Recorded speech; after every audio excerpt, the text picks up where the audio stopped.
La livraison par la Russie des deux premiers chasseurs furtifs Su-57 à l'Algérie marque l'un des événements militaires les plus importants de la décennie en Afrique du Nord. Pour la première fois, un pays situé en dehors des États-Unis reçoit un chasseur de cinquième génération, une technologie au cœur de la compétition stratégique mondiale.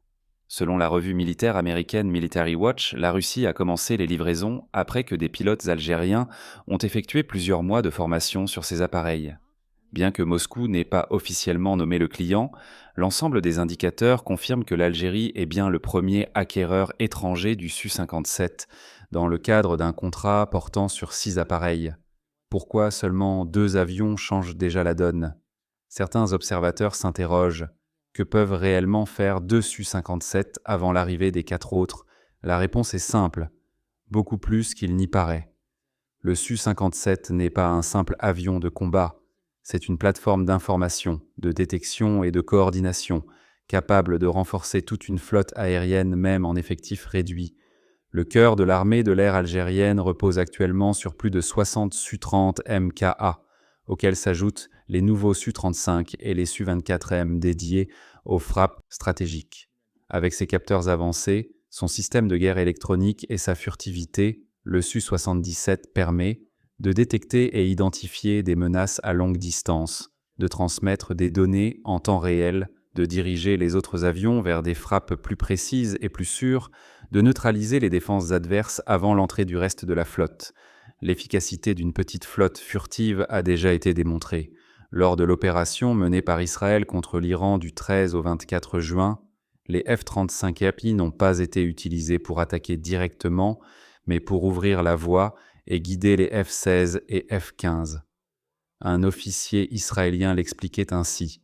Le F-35 avance, observe, détecte les missiles ennemis et transmet les informations aux autres avions. Cela rend nos frappes plus précises et plus sûres.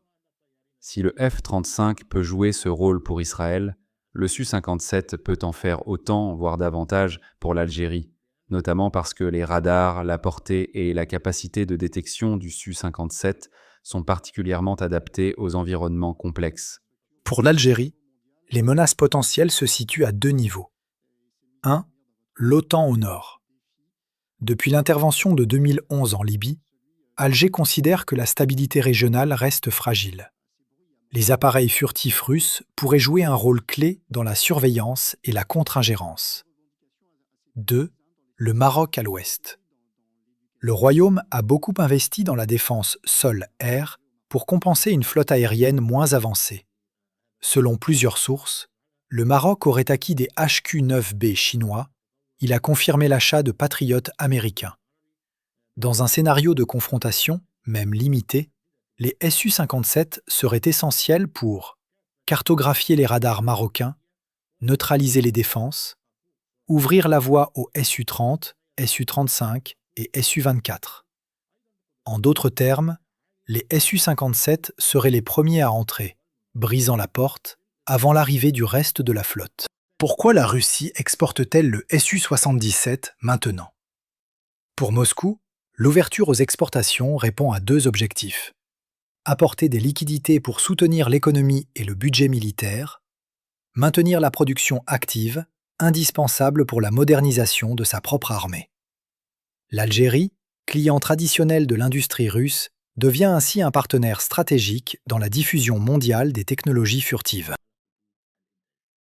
Aujourd'hui, nous allons parler d'un sujet brûlant, la chute spectaculaire du dinar algérien. Une situation qui n'a jamais été aussi critique et qui révèle des dysfonctionnements profonds dans l'économie du pays. Le dinar vit l'une des pires crises de son histoire récente. D'un côté, le taux officiel fixe l'euro autour de 150 dinars. De l'autre, sur le marché parallèle, l'euro se négocie à près de 270 dinars. Un écart de plus de 80%, du jamais vu. Cet écart énorme montre une chose, les autorités ont perdu le contrôle du marché monétaire. Plusieurs raisons expliquent cette situation explosive. D'abord, l'endettement intérieur ne cesse d'augmenter. Ensuite, les dépenses publiques explosent sans réel contrôle. Et surtout, la planche à billets, utilisée massivement ces dernières années, a affaibli la valeur de la monnaie. Résultat, les gens ne font plus confiance au dinar. Ils se ruent vers l'or ou vers des devises fortes, comme l'euro ou le dollar. Sur le terrain, les conséquences sont lourdes. Les salaires stagnent,